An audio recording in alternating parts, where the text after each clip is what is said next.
Zee 24 तास एक पाऊल पुढे। बबनरावजी, आपण बघितलं की सुरगाणा तालुक्यामधल्या पळसाणा आश्रम शाळेमध्ये विद्यार्थिनीवरती सामूहिक बलात्कार होतो, त्यानंतर ती पुन्हा आल्यानंतर तिला प्रवेश नाकारण्यात येतो। कुठेही या संदर्भातली वाच्यता होत नाही, काय कारवाई कराल?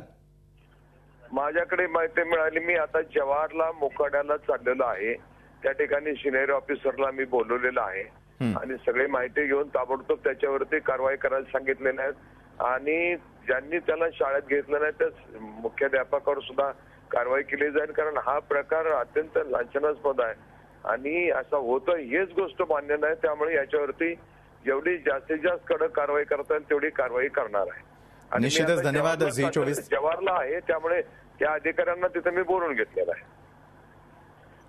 धन्यवाद बबनरावजी, झी 24 तासला दिलेल्या या प्रतिक्रियेसाठी। त्याचबरोबर नीलमताई, आपलेही धन्यवाद, चर्चेत आपण सहभागी झालेल्या होत्या। धन्यवाद योगेश, दिलेल्या सविस्तर माहितीसाठी। नाशिकमध्ये सुरगाणा तालुक्यामधल्या पळसाणा आश्रम शाळेमधल्या विद्यार्थिनीवरती सामूहिक बलात्कार झाल्याची घटना घडलेली आहे। या संदर्भात बबनराव पाचपुते यांच्याशी आपण बोलल्यानंतर त्यांनी या संदर्भात कडक कारवाई करणार असल्याचं आश्वासन दिलंय। झी 24 तास एक पाऊल पुढे।